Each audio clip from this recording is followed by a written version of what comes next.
Hello my dear students, welcome to my channel Kishan's concept academy. आज हम trigonometry का part 4 देखेंगे। इसमें हम ट्रिग्नोमेट्री का टेबल जो हम फॉर्म कर रहे थे उसमें हम आगे बढ़ेंगे, है ना। और लास्ट वीडियो में हमने ट्रिग्नोमेट्रिक टेबल को बनाना सीखा था with the help of 3 triangles, right, जिसमें हमने 30 डिग्री, 45 डिग्री और 60 डिग्री के एंगल्स को फाइंड करना सीखा था, है ना। उनके वैल्यूज को फाइंड करना सीखा था। आज हम 0 डिग्री और 90 डिग्री, ये जो दो हमारे बच गए थे एंगल्स, इनकी वैल्यूज फाइंड करना देखेंगे, है ना। इनको भी फाइंड करने के लिए हमें एक ट्रायंगल की जरूरत पड़ेगी और उस ट्रायंगल के हेल्प से हम इनकी वैल्यूज बहुत आसानी से निकाल लेंगे, ठीक है।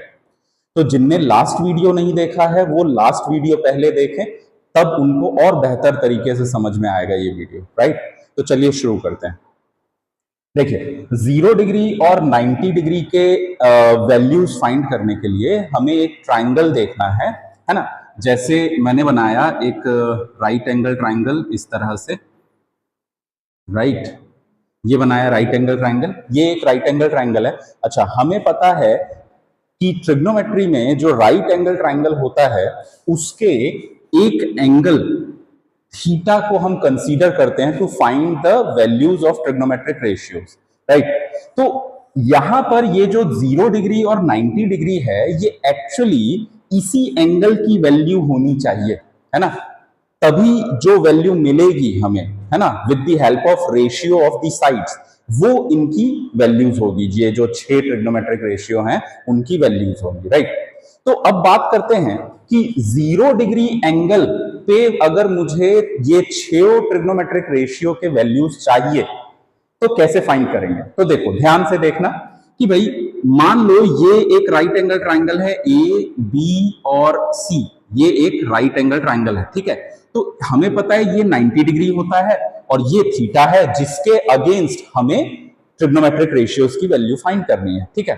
तो अगर मुझे इस थीटा को कंसीडर करना है और 0 डिग्री की वैल्यू चाहिए, इसका मतलब ये हुआ कि मुझे इस थीटा को 0 बनाना पड़ेगा, है ना, तभी तो वैल्यू निकल पाएगी। तो अगर मुझे इस थीटा को 0 बनाना है तो क्या करना होगा भाई, मुझे इस हाइपोटेनियस, ये जो हाइपोटेनियस है ये परपेंडिकुलर और ये बेस है, इसको मैं बेस लिख लेता हूं, ये परपेंडिकुलर और ये हमारा हाइपोटेनियस है ना।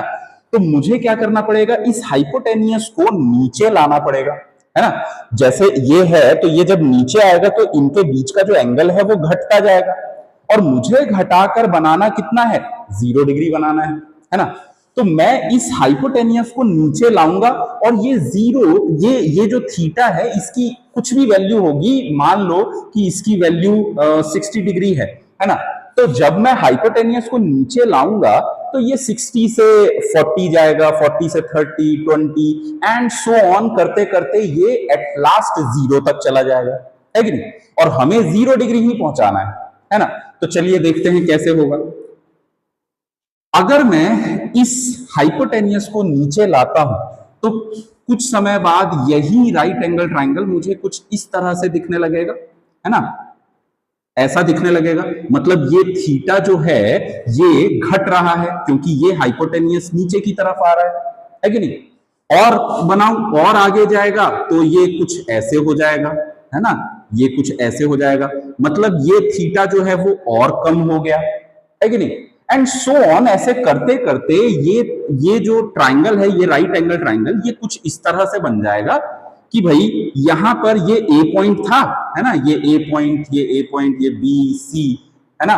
तो ये जो सी था ये बी के पास आता जा रहा था जैसे जैसे एंगल घटता जा रहा था, है कि नहीं। तो ये घटते घटते क्या होगा कि यहां पे बी के ऊपर सी पॉइंट आ जाएगा, ओवरलैप कर जाएगा, राइट, बी के ऊपर आ जाएगा, है कि नहीं। तो बी के ऊपर आया, इसका मतलब हमारा ये जो परपेंडिकुलर था, परपेंडिकुलर जो था ये तो 0 हो गया ना, इसकी लेंथ 0 हो गई। यहां पे जो हमारा थीटा था वो 0 डिग्री हो गया, है कि नहीं, और परपेंडिकुलर खत्म हो गया। और ये जो AC हाइपोटेनियस था, ये AC नीचे आकर AB पर ओवरलैप कर गया, यानी मेरा जो हाइपोटेनियस था अब वो बेस के बराबर हो चुका है कि नहीं? मेरा जो हाइपोटेनियस था वो अब बेस के बराबर हो गया, और परपेंडिकुलर जो था वो तो खत्म ही हो गया, वो तो जीरो हो गया, है कि नहीं? तो परपेंडिकुलर की लेंथ जीरो हो गई और हाइपोटेनियस की लेंथ बेस लेंथ के बराबर आ गया, है ना? तो यहां पे अगर मैं लिखूं, मैं ऐसे लिख सकता हूं कि हाइपोटेनियस जो है वो बेस के बराबर है और परपेंडिकुलर की जो वैल्यू है वो जीरो है, राइट? अब इनके हेल्प से हम 0 डिग्री एंगल पे साइन, कॉस, टेन, कॉसेक, सेक, कॉट की वैल्यू बहुत इजीली फाइंड कर सकते हैं। ठीक है, कैसे फाइंड करेंगे देखते हैं। देखिए, अगर मैं साइन 0 डिग्री की बात करूं, है ना, तो मुझे पता है कि साइन थीटा जो होता है वो परपेंडिकुलर अपॉन हाइपोटेनियस होता है, राइट? परपेंडिकुलर अपॉन हाइपोटेनियस होता है। अब साइन 0 डिग्री की बात करनी है ना, साइन 0 डिग्री की बात करनी है, तो भाई परपेंडिकुलर और हाइपोटेनियस का रिलेशन देखो ना, परपेंडिकुलर तो 0 हो चुका है, हमें पता है, तो ऊपर क्या आएगा 0 और नीचे हाइपोटेनियस ले लो, है ना? तो हमें पता है कि किसी भी नंबर से अगर 0 को डिवाइड करते हैं तो अल्टीमेटली हमारा आंसर क्या आता है? 0 आता है। इसका मतलब साइन 0 बराबर 0 अपॉन हाइपोटेनियस होगा, क्योंकि परपेंडिकुलर 0 है, तो अल्टीमेटली इसका आंसर क्या आना है? 0 ही तो आना है। इसका मतलब साइन 0 डिग्री की वैल्यू क्या होती है? 0 होती है। आया समझ में? आई होप बहुत अच्छे से समझ में आ रहा होगा आप लोगों को। तो आगे बढ़ते हैं और हम देखते हैं cos 0 की वैल्यू। तो भाई जरा मुझे बताना, cos थीटा होता किसके बराबर है? बेस अपॉन हाइपोटेनियस के बराबर होता है, हमने पढ़ा है पहले ही, लास्ट वीडियो में हमने इसको पढ़ा था।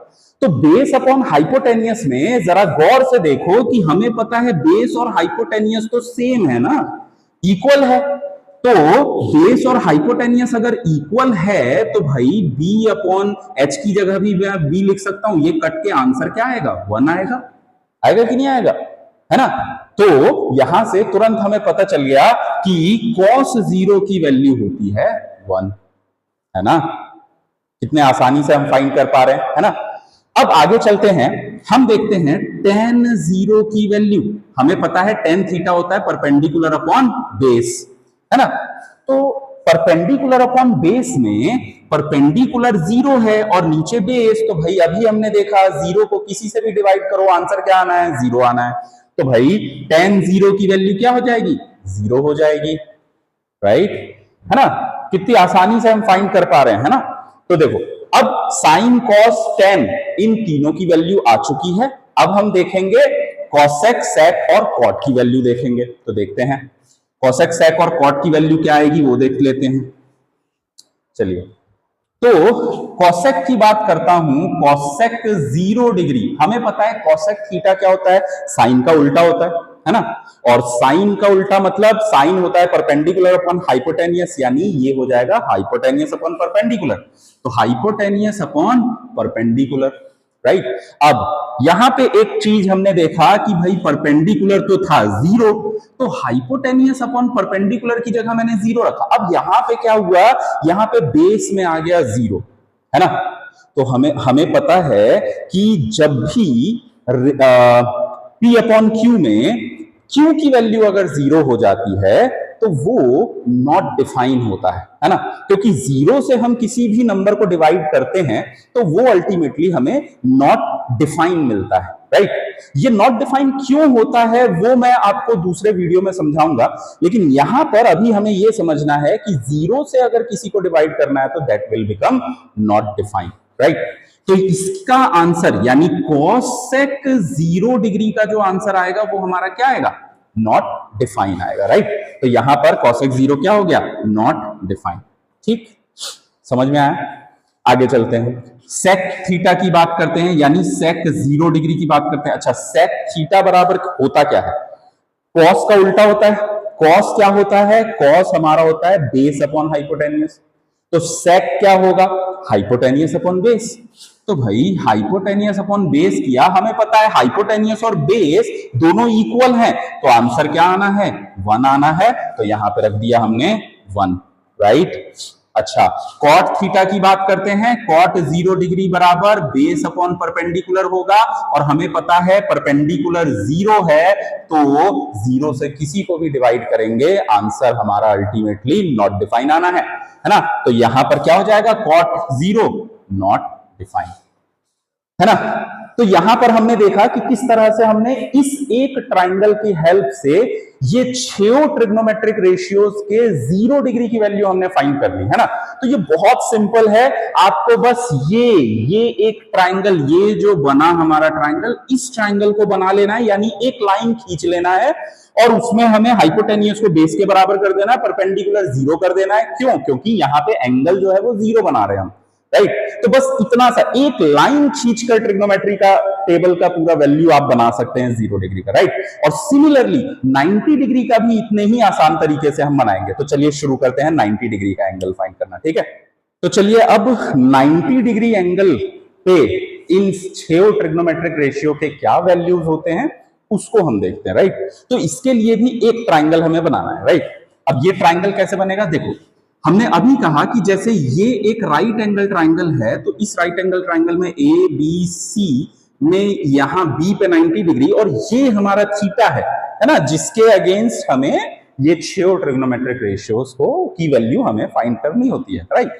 तो यहां पर देखते हैं कि भाई हमारे पास ये थीटा है और हमें थीटा की वैल्यू 90 डिग्री बनाना है ना, 90 डिग्री बनाना है। लास्ट उसमें 0 डिग्री में हमने क्या किया था, इसी थीटा को हमने 0 डिग्री बनाया था। अब हम इस थीटा को 90 बनाएंगे। 90 बनाने के लिए हमें क्या करना होगा, गौर से देखना भाई। देखो ये थीटा है, ये थीटा, तो इसको अगर मैं ऐसे रिड्यूस करते हुए इस तरह से ले जाऊं, तो भाई ये आगे जाकर 90 के बराबर बनेगा कि नहीं बनेगा, है कि नहीं। मतलब इस ट्राइंगल को मुझे कुछ इस तरह से बनाना पड़ेगा, जैसे ये रहा BC, है ना, ये हमारा, ये रहा B और C। अब यहां पे इसको मैं आगे की तरफ ले जाऊंगा, इधर ड्रैग करूंगा। अब इधर ड्रैग करूंगा तो भाई ये इसकी लेंथ घटती जाएगी, है ना, ये घटता जाएगा। मतलब ये जो है ये थीटा इससे बढ़ता जाएगा। मतलब मान लो कि अगर ये 60 डिग्री है, तो ये जैसे जैसे आगे जाएगा इस थीटा की वैल्यू बढ़ती जाएगी, है ना। तो ये 60 से हो जाएगा, हो सकता है 70 हो जाए, है ना। और फिर और आगे जाएंगे तो ये जाते जाते क्या हो जाएगा, ये जाते जाते इस तरह से ये A पॉइंट जो था आगे जाते जाते B से मिल जाएगा, है ना, ओवरलैप कर जाएगा, और C तो अपने जगह पे रहेगा। मतलब यहां पे ये जो बेस था वो खत्म होके 0 हो गया, और ये जो हाइपोटेनियस था अब वो परपेंडिकुलर के बराबर हो गया, है ना। तो बेस जो है वो आगे जाकर, मतलब A पॉइंट जाकर B से ओवरलैप कर गया, तो बेस तो खत्म हो गया ना, बेस हो गया 0, है ना। और हमारा जो हाइपोटेनियस था वो जाकर मिल गया परपेंडिकुलर से, और यहां पर ये जो एंगल थीटा था वो जाकर 90 डिग्री बन गया। यानी थीटा की वैल्यू यहां पे क्या हो गई, 90 डिग्री हो गई, है कि नहीं। तो थीटा हो गया 90 डिग्री, राइट। अब हमारा बेस जो है वो 0 हो गया, तो हम इधर लिख लेते हैं, हमारा बेस जो है, base B is equal to 0 हो गया, और हाइपोटेनियस बराबर हो गया परपेंडिकुलर के। तो ये दो चीजें हमें याद रखनी है ना। तो ये फटाफट एग्जाम में अगर मान लो आप भूल भी जाते हैं, तो फटाफट एक लाइन ड्रॉ करना है और 0 और 90 डिग्री की वैल्यू आसानी से मिल जाएगी, ठीक है। तो हमें ये मिला एक परपेंडिकुलर लाइन जिसमें hypotenuse is equal to perpendicular और बेस की वैल्यू हो गई 0, राइट। अब देखते हैं, तो सबसे पहले मैं निकालता हूं साइन 90 डिग्री की वैल्यू।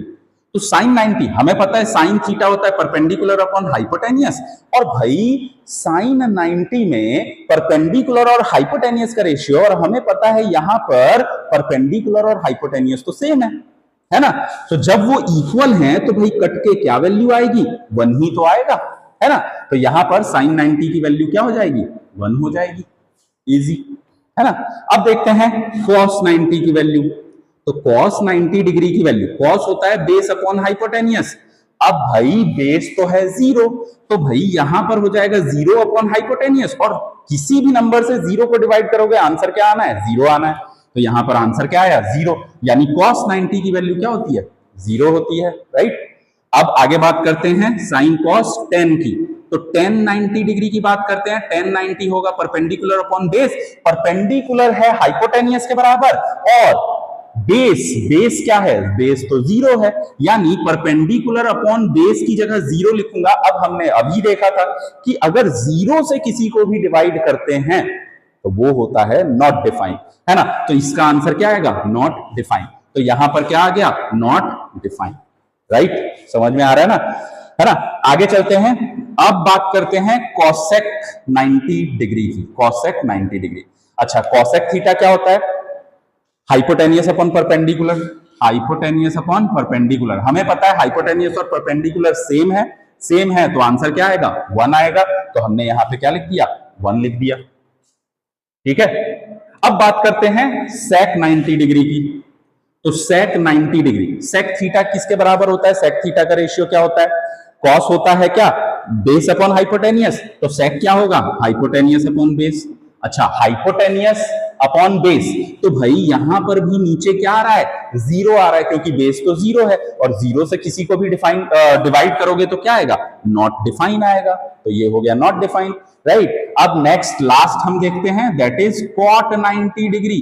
तो कॉट थीटा होता है बेस अपॉन परपेंडिकुलर, और बेस है भाई जीरो, और किसी भी नंबर से जीरो को डिवाइड करोगे आंसर क्या आना है, जीरो ही आना है। तो कॉट 90 डिग्री बराबर क्या होता है, जीरो होता है। तो ये था 0 डिग्री और 90 डिग्री के वैल्यूज, इन 6 ट्रिग्नोमेट्रिक रेशियो के वैल्यूज। तो आई होप ये आपको बहुत आसान लगा होगा, और इसको एक बार प्रैक्टिस करने के बाद आप ये ट्रिग्नोमेट्रिक टेबल बनाने का फॉर्मूला नहीं भूलेंगे, है ना। तो लास्ट वीडियो और इस वीडियो को अच्छे से देखें, अच्छे से रिवाइज करें। इसके बाद आप ट्रिग्नोमेट्रिक टेबल को कभी भी अगर भूल भी जाते हैं एग्जाम में, तो बहुत आसान तरीके से चुटकियों में ड्रॉ कर सकते हैं, है ना। तो I hope you all have understood it very well, right. और आपको बहुत मजा आया होगा, और इसी तरह के इंटरेस्टिंग वीडियोस और लेक्चर्स और कॉन्सेप्ट्स सीखने के लिए मेरे वीडियोस को कंटिन्यूअसली फॉलो कीजिए, है ना। Till then I wish all of you good luck and prepare for your board examination very well, है ना. And do hit the like button and share this video with your friends. Thank you. Have a nice day.